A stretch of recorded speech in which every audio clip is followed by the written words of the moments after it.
اعوذ باللہ السمیع العلیم من الشیطان الرجیم من حمزہ ونفخہ ونفسہ بسم اللہ الرحمن الرحیم ربی یسر ولا تعسر وتمم بالخیر ربی زدنی علما قل لمن ما فی السماوات والارض قل للہ کتب علی نفسہ الرحمہ لیجمعنکم الی یوم القیامۃ لا ریب فیہ الذین خسروا انفسهم فهم لا یؤمنون وَلَهُ مَا سَكَنَ فِي اللَّيْلِ وَالنَّهَارِ وَهُوَ السَّمِيعُ الْعَلِيمُ قُلْ أَغَيْرَ اللَّهِ أَتَّخِذُ وَلِيًّا فَاطِرَ السَّمَاوَاتِ وَالْأَرْضِ وَهُوَ يُطْعِمُ وَلَا يُطْعَمُ قُلْ إِنِّي أُمِرْتُ أَنْ أَكُونَ أَوَّلَ مَنْ أَسْلَمَ وَلَا تَكُونَنَّ مِنَ الْمُشْرِكِينَ قُلْ إِنِّي أَخَافُ إِنْ عَصَيْتُ رَبِّي عَذَابَ يَوْمٍ عَظِيمٍ مَنْ يُصْرَفْ عَنْهُ يَوْمَئِذٍ فَقَدْ رَحِمَهُ وَذَلِكَ الْفَوْزُ الْعَظِيمُ۔ یہ 5 آیات مبارکہ ہیں سورۃ انعام کی اور 7واں سپارہ ہے۔ ان سے پوچھئے جو کچھ آسمانوں اور زمین میں ہے وہ کس کے لیے ہے؟ بتائیے کس کے لیے ہے؟ پھر جواب بھی کون دے سکتا ہے اس کا جواب؟ خود جواب دیا، کہہ دیجئے۔ اللہ نے اپنے نبی صلی اللہ علیہ وسلم سے فرمایا آپ ان کو بتا دیجئے، کہہ دیجئے، فرما دیجئے اللہ ہی کے لیے ہے، اللہ ہی کہ قل للہ۔ اس نے مہربانی کرنا اپنے اوپر لازم کر لیا ہے، کس پر؟ مخلوق پر۔ وہ قیامت کے دن تمہیں ضرور جمع کرے گا جس میں کوئی شک نہیں، لا ریب فیہ، کوئی شک نہیں ہے، نو ڈاؤٹ۔ جن لوگوں نے اپنے آپ کو خسارے میں ڈالا ہے تو وہ ایمان نہیں لاتے۔ رات کے اندھیرے اور دن کے اجالے میں جو کچھ ٹھہرا ہوا ہے وہ اللہ ہی کا ہے اور وہ سب کچھ سنتا اور خوب جانتا ہے۔ اے نبی صلی اللہ علیہ وسلم کہہ دیجئے کیا میں اس اللہ کے سوا اور معبود بنا لوں اور الہ بنا لوں جو آسمانوں اور زمین کو پیدا کرنے والا ہے؟ اس کے علاوہ کیا اوروں کو بھی مددگار اور حاجت روا، مشکل کشا، دستگیر، غوث، خواجہ اوروں کو بھی بنا لوں اس اللہ کے سوا جس نے آسمان و زمین بنائے؟ اس کے سوا اور بھی بنا لوں جو آسمانوں اور زمین کو پیدا کرنے والا ہے اور وہ سب کو کھلاتا ہے اور اسے کھلایا نہیں جاتا اور اسے نہیں کھلایا جاتا۔ کہہ دیجئے بے شک مجھے حکم دیا گیا ہے کہ میں وہ پہلا شخص ہو جاؤں جو اسلام لایا اور آپ ہرگز مشرکوں میں شامل نہ ہو جائیں۔ کہہ دیجئے بے شک اگر میں نے اپنے رب کی نافرمانی کی تو میں ایک بہت بڑے دن کے عذاب سے ڈرتا ہوں۔ اس دن جس شخص سے عذاب ہٹا لیا گیا تو یقیناً اس پر اللہ نے رحم کر دیا، اس پر اللہ کی رحمت ہو گئی، اور یہی ہے واضح کامیابی، یہی بڑی کامیابی ہے۔ اصل کامیابی تو یہی کامیابی ہے، لیکن فی الحال وہ ہماری نظروں سے اوجھل ہے۔ اس دن جب لوگ دیکھیں گے کامیابی و ناکامی تو پھر ان کی آنکھیں کھل جائیں گی، بلکہ کھل نہیں جائیں گی، پھٹی کی پھٹی رہ جائیں گی۔ آنکھیں ایسے اوپر چڑھ جائیں گی کہ وہ جھکیں گی بھی نہیں، اور ایسے جھک جائیں گی کہ پھر وہ اٹھیں گی بھی نہیں۔ اور پھر خوف کا وہ عالم ہوگا کہ جو دل ہیں وہ اچھل کر اٹک جائیں گے گلوں میں۔ لیکن آج ہم نے اپنا سب کچھ دنیا ہی کو سمجھ لیا ہے۔ دنیا میں کامیاب ہو گئے تو کامیاب، دنیا میں ناکام ہو گئے تو ناکام۔ دنیا حاصل کرنا ہر مسلمان کے لیے ضروری بھی ہے، لیکن ضرورت کے لیے۔ دنیا میں منہمک ہو جانا، جوت جانا، اسی میں سب کچھ اپنا فنا کر دینا، یہ کسی عقل کا مظاہرہ بھی نہیں ہے اور تقاضا بھی نہیں ہے۔ یہ جو آیت مبارکہ ہیں یہ پچھلی آیات سے ان کا ربط کیا ہے؟ آپ کو یاد ہوگا کہ آیت نمبر 11 اور اس سے پہلے آیات میں ہم نے بہت کچھ نصیحتیں اور بہت کچھ واعظ ہم نے سنا، اور آیت نمبر 11 میں بالخصوص اللہ تعالیٰ نے دعوت فکر دی اور فرمایا قل سیروا فی الارض، کہ زمین کے مختلف حصوں میں، مختلف خطوں میں جو قومیں پائی گئی ہیں ذرا ان کے حالات اور تاریخ پر غور تو کرو، ذرا سیر و تفریح تو کرو، تمہیں خود معلوم ہو جائے گا کہ جن قوموں نے اللہ کے رسولوں کو جھٹلایا اور ان کی اطاعت سے انکار کیا انہیں کیسے عبرتناک انجام سے دوچار ہونا پڑا۔ پھر اس سے اندازہ کر لو کہ اب جو تم ہمارے آخری رسول محمد صلی اللہ علیہ وسلم اور آخری کتاب قرآن مجید کو تم نے چھوڑ دیا، اس کا مذاق اڑا رہے ہو، تمہارا انجام کیا ہو سکتا ہے اور کیا ہونا چاہیے، اسی فریم میں اپنا جائزہ لے لو۔ انالیسس آپ نے خود کرنا ہے۔ آپ خود اپنے ہی طرز عمل کو دیکھو، آپ خود اپنے ہی طرز عمل کو دیکھو، ہم اگر کچھ بھی کہیں گے تو شکایت ہوگی۔ تو جناب قل لمن ما فی السماوات والارض، واضح نصیحت اور ڈرانے کے بعد انہی تینوں اصولوں، نمبر 1 کائنات کی ابتدا، اسے دوبارہ زندہ کرنے اور انبیاء کی نبوت کو ثابت کرنے پر دلیل قائم کی ہے۔ نبی صلی اللہ علیہ وآلہ وسلم کو حکم دیا گیا کہ آپ ان کافروں سے پوچھئے کہ آسمانوں اور زمین کا مالک کون ہے۔ اس سوال کا مقصد ڈانٹ اور پھٹکار بھی ہے۔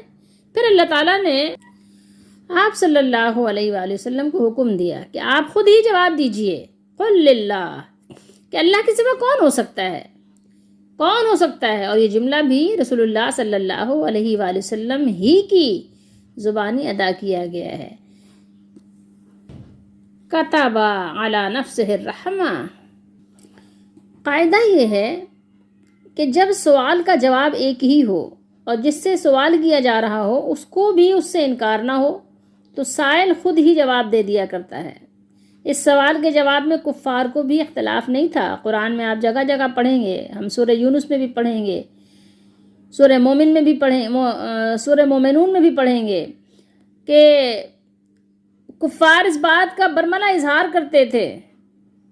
سورہ لقمان میں بھی ہے، بہت سی جگہوں پہ قرآن میں بارہا یہ بیان ہے کہ کفار اس سوال کا جواب فوراً دیتے تھے، فوری جواب دیتے تھے، اللہ اللہ اللہ۔ تو اس سوال کے جواب میں کفار کو کوئی اختلاف تھا ہی نہیں، اس لیے رسول اللہ صلی اللہ علیہ وسلم کی زبان مبارک سے جواب دلا دیا گیا، قل للہ۔ کتب علی نفسہ الرحمہ، یہاں پر اب دیکھیے اللہ تعالیٰ کی مہربانی کا بیان ہے۔ اللہ تعالیٰ نے اپنی مخلوق پر، اپنے بندوں پر مہربانی کرنا اپنے اوپر لازم کر لیا ہے۔ علی نفسہ، اپنے نفس پر اللہ نے لازم کر لیا ہے رحمت کرنا۔ یہاں یہ سوال پیدا ہو سکتا تھا کہ ایسے نابکار لوگوں کو زندہ کیوں رہنے دیا جاتا ہے جو زمین میں اتنی فساد برپا کر رہے ہیں، اپنے مالک کو ہی نہیں پہچان رہے، نہیں مان رہے، تو ان کو فوراً نیست و نابود کیوں نہیں کر دیا جاتا؟ اس لیے فرمایا اللہ تعالیٰ نے کہ کسی مجبوری یا کمزوری کی وجہ سے نہیں ہے ایسا، بلکہ محض اپنے فضل و کرم سے رحمت کو اپنے اوپر لازم کر لیا ہے۔ لوگ کتنی ہی نافرمانیاں کریں، اس کے ساتھ شریک ٹھہرائیں، اس کی ہستی کا ہی انکار کر دیں، ملحد بن جائیں، زندیق بن جائیں، اس کی رحمت کا وسیع دامن ان پر سایہ فگن رہتا ہے، اور ان کی زندگی کی جو میعاد مقرر کی گئی ہے اس وقت تک انہیں زندہ رہنے کے وسائل پہنچائے جاتے ہیں۔ سورج کی روشنی، بارش کے یعنی جو برسات، اس کے فائدے، ہوا اور وغیرہ وغیرہ، آپ کہیے کہ مومن و کافر، متقی و فاسق، سب کے لیے ایک ہی حیات آفرین تاثیر رکھتے ہیں۔ ایسا نہیں کہ بارش مومن کو فائدہ پہنچائے گی، کافر کو نہیں۔ اللہ کا قانون یہ دنیا میں ہے، سب پر اس کی رحمت پہنچ رہی ہے۔ ان الفاظ سے کفار کو ایمان لانے کی ترغیب دلانا بھی مقصود ہے، یعنی اپنی سابقہ بدعمالیوں کی وجہ سے مایوس نہ ہو جاؤ، اگر اب بھی تم سچے دل سے توبہ کر لو تو تمہیں دامن رحمت میں پناہ مل جائے گی۔ بخاری شریف کتاب التوحید حدیث نمبر 7404 ہے۔ راوی اس کے حضرت ابو ہریرہ رضی اللہ تعالیٰ عنہ ہیں، فرماتے ہیں کہ رسول اللہ صلی اللہ علیہ وآلہ وسلم نے فرمایا، لما خلق اللہ الخلق کتب فی کتابہ وہو یکتب علی نفسہ جب اللہ تعالیٰ نے مخلوق کو پیدا کیا تو اپنی کتاب میں اسے لکھا، اس نے اپنی ذات کے متعلق بھی لکھا، اور یہ اب بھی عرش پر لکھا ہوا موجود ہے کہ میری رحمت میرے غضب پر غالب ہے، میری رحمت میرے غضب پر غالب ہے۔ یہ اب بھی عرش پر لکھا ہوا ہے، عندہ علی العرش ان رحمتی تغلب غضبی۔ تو اس سے آپ اندازہ لگا لیجئے کہ اللہ تعالیٰ نے اپنے ذمے پر رحمت لازم کر لی ہے، اسی لیے اپنے بندوں کو بار بار موقع بھی فراہم کرتا ہے کہ وہ توبہ کر لیں، وہ رجوع اللہ ہو جائیں، اور اللہ تعالیٰ توبہ استغفار کو قبول فرماتے ہیں، اور اسی رحمت کا تقاضا ہے کہ اس نے تمہیں دنیا میں مہلت دی ہے، فوراً تمہارے گناہوں پر، تمہارے جرائم اور جرموں پر پکڑتا نہیں، لیکن یاد رکھو قیامت کے دن تم سب کو اکٹھا کرے گا، لَيَجْمَعَنَّكُمْ، تم کو لازمی طور پر یہ ضروری بات ہے کہ تم سب قیامت کے دن اکٹھا کیے جاؤ گے، سب کو اللہ تعالیٰ اکٹھا فرمائیں گے، سب کو جمع فرمائیں گے قیامت کے دن، ٹھیک ہے۔ اور قیامت کے دن رحمت اللہ تعالیٰ کی خاص ہے ایمان والوں کے لیے، صرف اور صرف ایمان والوں پر اللہ کی رحمت ہوگی، کافروں کے لیے اللہ تعالیٰ سخت غضبناک ہوں گے۔ دنیا میں اس رحمت سے مسلمان اور کافر، نیک اور بد سب فائدہ اٹھا رہے ہیں، لیکن اللہ تعالیٰ نے فرمایا ہے آخرت میں اللہ کی رحمت خاص ہے ایمان والوں کے لیے۔ وَلَهُ مَا سَكَنَ فِي اللَّيْلِ وَالنَّهَارِ، اور جو کچھ رات کے اندھیرے اور دن کے اجالے میں ہے وہ ٹھہرا ہوا ہے، سب اسی کا ہے۔ بادشاہی بھی ہر چیز پر اسی کی ہے، وہ ہر چیز کا بادشاہ بھی وہی ہے، اور ہر چیز پر بادشاہی اسی کی ہے، ہر جگہ ہر وقت اسی کی حکومت اور اسی کا قبضہ، اسی کا اقتدار ہے۔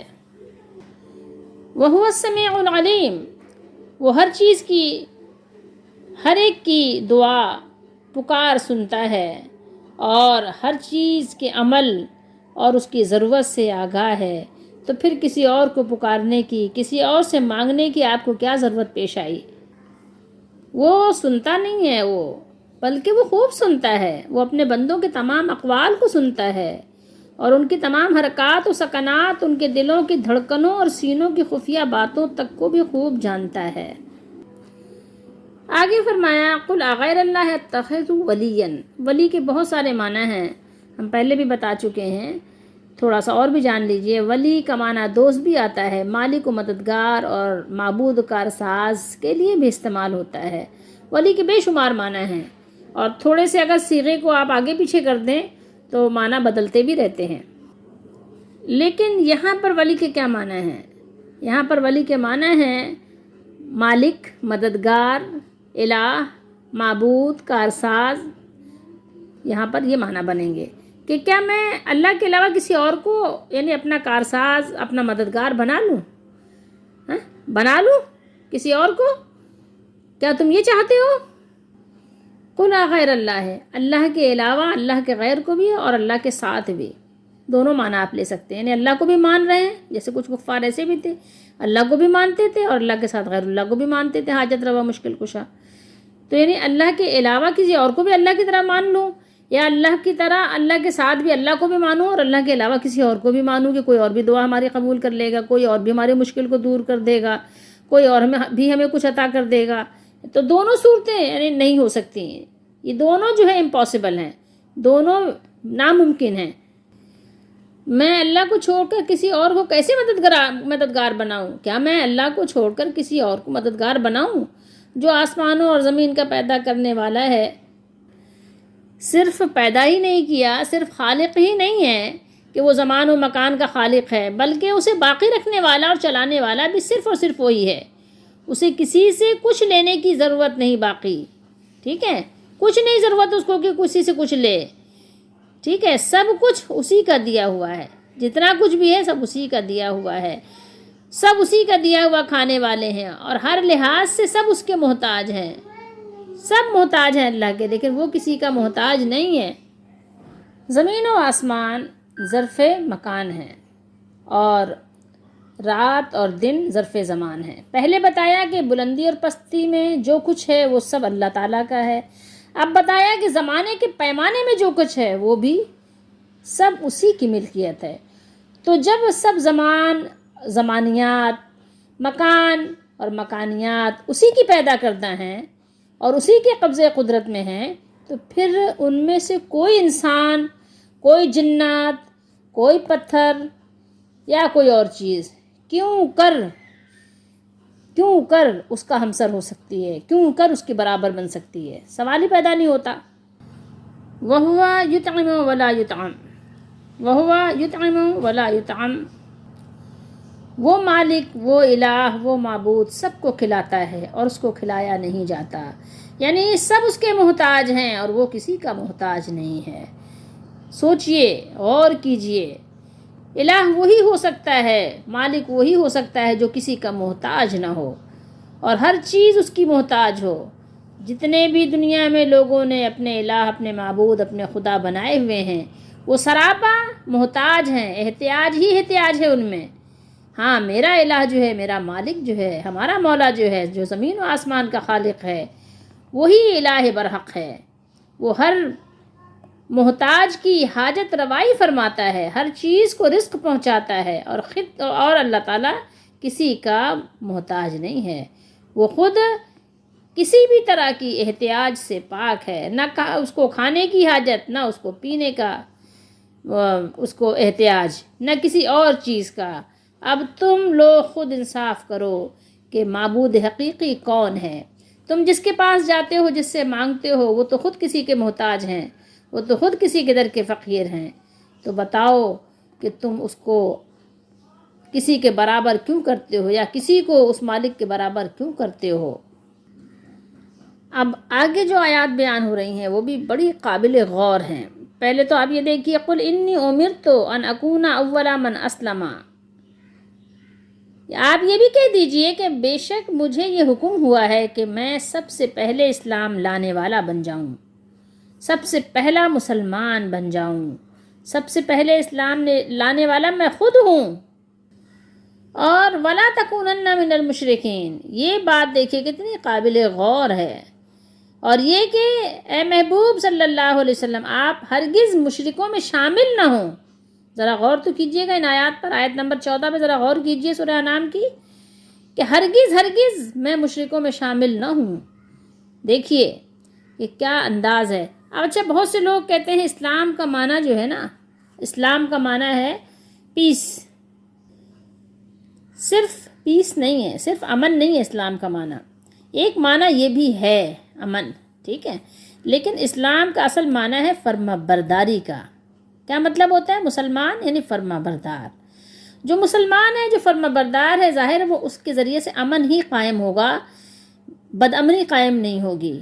تو اسلام کا معنی ہے فرما بردار، جیسا کہ اللہ تعالیٰ نے سورہ بقرہ میں ابراہیم علیہ السلام سے فرمایا، آیت نمبر 131 سورہ بقرہ میں اللہ نے ارشاد فرمایا، ابراہیم علیہ السلام سے فرمایا، اذ قال له ربه اسلم قال اسلمت لرب العالمین، جب اللہ تعالیٰ نے فرمایا، جب اس کے رب نے اس سے کہا فرما بردار ہو جاؤ، سر جھکا دو، اطاعت بجا لاؤ، تو ابراہیم علیہ السلام نے ایک لمحے کی تاخیر نہیں کی، فرمایا اسلمت لرب العالمین، میں نے سر جھکا دیا، میں نے گردن جھکا دی، کس کے لیے؟ جو عالمین کا رب ہے، عالمین کے رب کے لیے میں نے اپنا سر جھکا دیا، اطاعت قبول کر لی۔ تو اسلام کا صحیح معنی جو ہے وہ ہے فرما برداری قبول کرنے کا نام ہے، سر جھکا دینے کا نام ہے، اطاعت گزاری کا نام ہے، ٹھیک ہے۔ اور جو لوگ اس طرح کے ہوتے ہیں، ان کے ذریعے سے دنیا ہو یا کوئی بھی جگہ ہو، ان کے ذریعے سے صرف اور صرف امن قائم ہوتا ہے، اور بس۔ ان آیات میں بھی بہت زیادہ غور کرنے کی ضرورت ہے، ایک ایک صیغے پہ غور کیجئے۔ کیا فرمایا یہاں پہ؟ قُلْ إِنِّي أَخَافُ، خوف سے ہے، اخاف میں ڈرتا ہوں، مجھے ڈر ہے۔ آپ کہہ دیجئے، آپ ان سے یہ بھی کہہ دیجئے کہ بے شک اگر میں اپنے رب کی نافرمانی کروں، اپنے رب کی نافرمانی کروں، اپنے رب کا عاصی بن جاؤں، ان عصیت ربی، اپنے رب کا عاصی بنوں، اگر ذرا بھی ادھر ادھر ہو جاؤں، تو مجھے بڑے دن کے عذاب کا خوف ہے. عذاب یوم عظیم، جو یعنی بہت بڑا دن ہے، جو سب سے بڑا دن ہے، اس دن کے عذاب سے خوف ہے مجھے اگر میں نافرمانی کروں. بڑا دن وہ کون سا ہے؟ وہ قیامت کا دن ہے. اس دن اگر میں کروں تو مجھ سے بھی پوچھ گچھ ہو سکتی ہے. اب یہ دیکھیے، جو محبوب ترین رسول ہیں، نبی ہیں، جن کو معراج کرائی گئی، جن کے اتنے مراتب ہیں کہ جو شمار نہیں کیے جا سکتے، ان کے بارے میں یہ بات ہے. تو ڈرایا کس کو جا رہا ہے؟ مجھے اور آپ کو ڈرایا جا رہا ہے. غور کیجئے کہ رسول اللہ صلی اللہ علیہ وآلہ وسلم کی زبان مبارک سے یہ اعلان کروایا، دوسرے سب لوگوں کو بتایا گیا ہے کہ اگر بفرض محال ہمارے معصوم اور سب سے زیادہ نیک اور پسندیدہ محبوب بندے رسول سے بھی نافرمانی کا ارتکاب ہو جائے تو وہ بھی ہمارے عذاب سے ڈرتے ہیں، ان کو بھی ہمارے دربار میں پوچھ گچھ ہونے کا ڈر ہے. تو پھر دوسروں کے لیے کیسے ممکن ہے کہ وہ انبیاء کو جھٹلائیں، رسولوں کو جھٹلائیں، ان کا انکار کریں، اتنے بڑے بڑے جرائم کرنے کے باوجود، ان کی خلاف ورزی کرنے کے باوجود ہمارے عذاب سے بے فکر بیٹھ رہے ہیں؟ کیسے ممکن ہے کہ وہ ایسے بے فکر ہو کر بیٹھ جائیں، ان کو فکر نہ ہو، ان کو ڈر نہ ہو؟ اور ضیاء القرآن کے مصنف اور مؤلف کیا لکھتے ہیں؟ وہ کہتے ہیں کہ اگر میں سرے منہ بھی حکم خداوندی سے انحراف کروں تو مجھے اندیشہ ہے کہ کہیں عذاب میں گرفتار نہ ہو جاؤں. لیکن غور کیجئے، اتنا کچھ قرآن میں بیان ہونے کے باوجود ہم کتنے نڈر اور ڈھیٹ ہیں. ہم کہتے ہیں اللہ نے دنیا میں نوازا ہے تو آخرت میں بھی ہمیں ہی ملے گا، ہمیں بالکل فکر نہیں ہے. آگے دیکھیے آیت نمبر 16 میں کیا فرمایا، من یصرف عنہ یومئذ فقد رحمہ، یعنی جس شخص سے عذاب ٹال دیا گیا، جس سے بھی کوئی بھی ہو، یومئذ فقد رحمہ، اس روز تو یقیناً اس پر مہربانی فرمائی، یعنی اللہ تعالیٰ نے اس پر مہربانی کی. وذالک فوز العظیم، وذالک فوز المبین. کیا یعنی خوبصورت انداز ہے، آپ دیکھیے ذرا. اور یہی یعنی حقیقی، یہی واضح، یہی جو ہے اصل کامیابی ہے. ٹھیک ہے، یہ کھلی ہوئی واضح سب سے بڑی حقیقی کامیابی ہے کہ جس سے عذاب دور کر دیا جائے، جس سے اللہ کی ناراضگی دور کر دی جائے. مرنے کے بعد جب قبروں سے نکالے جائیں گے، جس دن قبروں سے باہر کیے جائیں گے، قبریں پھٹیں گی، محشر میں جمع کیے جائیں گے، قیامت کے دن تو بلند درجے ملنا، بڑے بڑے اونچے مقام و مرتبے پہ فائز ہونا، یہ تو بہت بڑی بات ہے. یہ تو اس کا تصور ہی یعنی کہنا چاہیے کہ انسان کو دیوانہ بنا دے کہ قیامت کے دن جس کے ساتھ ایسے معاملات پیش آئیں.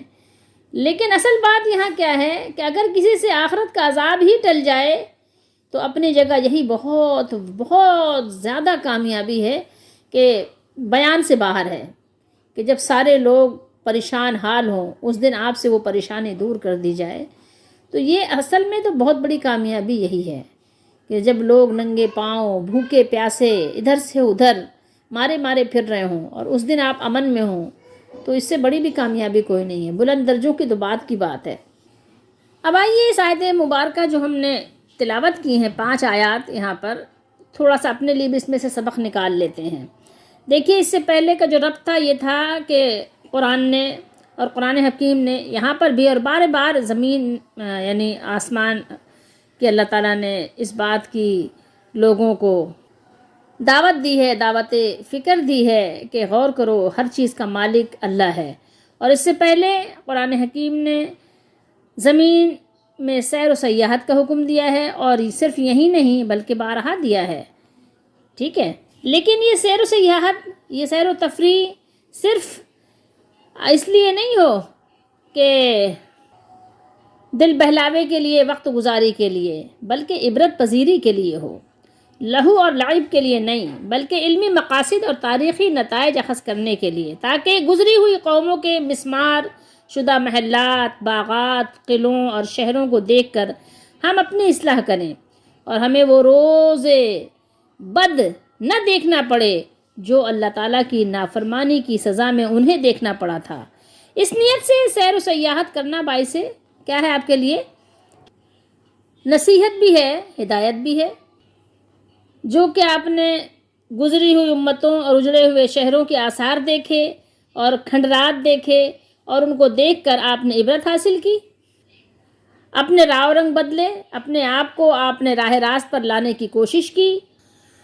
اور آیت نمبر 12 میں آپ دیکھیے کہ اللہ نے بتایا کہ سب کچھ، زمین ہو، آسمان ہو، مکان ہو، زمان ہو، جو کچھ بھی، سب پر اللہ کی بادشاہی ہے۔ تو دیکھو دنیا کا بادشاہ، اس سے آپ ذرا تھوڑی سی تشبیہ لے لیں کہ دنیا کا بادشاہ ہوتا ہے تو آپ اس سے کتنا ڈرتے ہو، اس کے جو احکام ہیں، جو حکم جاری کرتا ہے، اس کی نافرمانی سے ڈرتے ہو نا، کہ کسی کو پتہ نہ لگ جائے۔ تو اس اللہ کو تو سب کچھ پتہ ہے، تو اس سے کیوں نہیں ڈرتے؟ دیکھو اس کی رحمت سے دھوکہ بھی نہ کھانا، ٹھیک ہے؟ دیکھو ایک دن تم کو قیامت کے دن جمع ہونا ہے، ٹھیک ہے؟ دیکھو پھر اس دن جو لوگ شک میں ہیں یا جو انکاری ہیں وہ بڑے خسارے میں ہوں گے، ٹھیک ہے؟ اس میں کوئی شک نہیں ہے، شک نہ کرنا، ورنہ آپ کو خسارے میں ڈال دیا جائے گا۔ تو خسارہ اصل میں کیا ہے؟ اصل خسارہ یہاں پر آپ یہ سمجھیے کہ یہ ہے کہ آپ نے اپنے قیمتی وقت کو ضائع کر دیا، آپ نے اپنی قیمتی جو اللہ تعالیٰ نے استعداد، آپ کو صلاحیتیں جو گاڈ گفٹڈ ہیں، جو اللہ نے ہر ایک کو گفٹ کی ہیں، وہ آپ نے ضائع کر دیا۔ آپ ضائع نہ کیجئے، نہ وقت کو ضائع کیجئے، نہ اپنی عقل کو ضائع کیجئے، فضول کاموں میں اپنے وقت کو برباد نہ کیجئے، سستی و کاہلی میں پڑے نہ رہیے، ٹھیک ہے؟ حق اور باطل میں فرق کرنا سیکھیے۔ اللہ تعالیٰ نے آپ کو عقل دی ہے، سمجھ بوجھ دیا ہے، اللہ تعالیٰ نے شعور دیا ہے حق اور باطل میں فرق کرنے کے لیے۔ اللہ تعالیٰ اپنے بندوں کو جو عطا فرمایا اللہ نے، تو اس کے لیے آپ اس کو لگا دیجئے، اس کو کھپا دیجئے۔ لیکن کفار نے کیا کیا؟ جاننے بوجھنے کے باوجود حق کو قبول کرنے سے انکاری رہے، انکاری تھے، جس سے ان کی تمام صلاحیتیں ضائع ہو گئیں، ٹھیک ہے؟ تو پھر اب ایسے لوگوں سے کیسے توقع کی جا سکتی ہے کہ وہ ایمان لائیں گے؟ تو آپ کو یہاں پر درس عبرت حاصل کرنا ہے۔ پھر آگے دیکھیے، رات ہو یا دن ہو، یاد رکھیے اپنے مالک کی نافرمانی نہ کیجیے۔ وہ رات کے اندھیرے ہوں یا دن کے اجالے ہوں، سب اللہ کے قبضے میں ہے، وہ سنتا بھی ہے، وہ جانتا بھی ہے، ٹھیک ہے؟ آپ آگے دیکھیے، اللہ کے سوا کسی اور کو اپنا والی مت بنائیے، کسی اور کو اپنا مددگار مت بنائیے، ورنہ آپ تھکے ماندے دھکے کھاتے ہوئے بیٹھ رہیں گے۔ کیوں؟ اس لیے کہ جب اللہ آپ کو چھوڑ دے گا تو آپ کو پھر کوئی پرسان حال نہیں ہوگا۔ ہر مسلمان کے لیے، مسلمانوں کے لیے ضروری ہے کہ وہ اپنی ہر حاجت کے لیے، اپنا حاجت روا، مشکل کشا، سب کچھ وہ اپنے مالک کو، اسی کو بنائے رکھیں، اس کے سوا اور کسی سے کوئی امید نہ لگائیں۔ دنیاوی اسباب کے تحت جو کچھ ہے وہ ایک الگ چیز ہے۔ اور دیکھو تم دنیا میں جس کے پاس بھی روزی کے طلب کے لیے جاتے ہو، کسی چیز کے لیے بھی جاتے ہو، دیکھو وہ تو خود محتاج ہیں، دیکھو اس کے دربار کے فقیر بن جاؤ جو کسی کا محتاج نہیں ہے۔ پھر آگے دیکھیے، یہاں پر اللہ تعالیٰ نے اپنے نبی صلی اللہ علیہ وسلم کے ذریعے سے ہمیں سمجھایا، دنیاوی چیزوں کے لالچ کے پھندے میں مت پھنسو، دنیاوی لوگوں کے للچوانے پر للچاؤ مت، ٹھیک ہے؟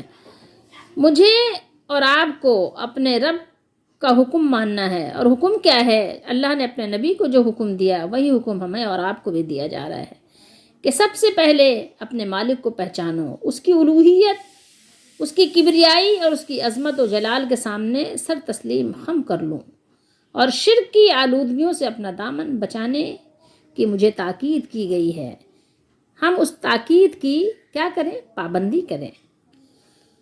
کوئی کتنا بھی ہمیں بتائے کہ نہیں فلاں مزار سے، فلاں قبر سے، فلاں پتھر سے ہمیں یہ فیض ملا، ہمیں وہاں پر یہ کرامت دیکھنے کو ملی، وہ ملی، ایسے دجالوں کے فتنوں میں آپ کو آنا نہیں ہے۔ دجال کے پاس تو اس سے بھی بڑی بڑی کرامتیں ہوں گی، تو کیا آپ دجال کے پاس چلے جائیں گے؟ نہیں، اپنے رب کے حکم سے سرتابی نہ کیجیے، ٹھیک ہے؟ کسی بھی باطل کے پاس، طاغوت کے پاس ہرگز مت جائیے، اس لیے کہ جس دین کی دعوت دینے کے لیے رسول اللہ صلی اللہ علیہ وسلم مبعوث کیے گئے تھے، اس کو سب سے پہلے قبول کرنے والے بھی اللہ کے نبی ہی ہوتے ہیں۔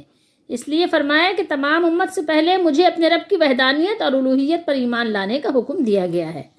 تو جب اللہ کے نبی ایمان لاتے ہیں، فرمانبرداری بجا لاتے ہیں، تو پھر میں آپ تو پھر بدرجہ اولا بہت جلدی کرنے کی ہمیں ضرورت ہے، جلدی سے توبہ کریں۔ بیاں میں نقطۂ توحید آ تو سکتا ہے، تیرے دماغ میں بت خانہ ہو تو کیا کہیے۔ اور دیکھیے اس میں ہمارے لیے بھی سبق ہے کہ جب اللہ کے رسول صلی اللہ تعالیٰ علیہ وآلہ وسلم ڈر رہے ہیں، حدیث میں ہے، بخاری شریف میں ہے کہ آپ صلی اللہ علیہ وسلم نے فرمایا کہ میں تم میں سے سب سے زیادہ اللہ تعالیٰ کا تقوی رکھتا ہوں. یہاں پہ خوف کا لفظ ہے. تو جب اللہ کے رسول ڈریں، وہ ایسا مالک ہے، وہ ایسا بادشاہ ہے، تو پھر میں اور آپ تو ہر وقت اس سے ڈرتے رہیں. پھر اس کے علاوہ اصل کامیابی کا راز بتایا گیا کہ اصل کامیابی ہے کیا. دنیا کی نعمتیں بھی کامیابی ہیں، لیکن دنیا میں اصل چیز کیا ہے کہ انسان کو عافیت مل جائے اور بقدر ضرورت اس کو روزی مل جائے، زندگی کا گزر اوقات مل جائے. یہ تو عارضی ہے. کامیابی اگر آپ کو جائز طریقے سے ملے تو بے شک کامیابی ہے، خوشی کا باعث ہے، لیکن یہ عارضی ہے. اس کے پیچھے نہ بھاگے. جو مل جائے صبر شکر سے اس کو استعمال بھی کریں اور اللہ کے بندوں کو فائدہ بھی پہنچائیں، لیکن اس میں جوجھ نہ جائیں کہ اس کو پھر بھول جائیں آخرت کی کامیابی. ٹھیک ہے، اسی کو حاصل کرنے میں بھول جائیں آخرت کو. نہیں، ایسا نہ کریں. اللہ تعالی ہم سب کو سمجھنے کی توفیق دے، ہماری دستگیری فرمائے، ہماری مدد فرمائے.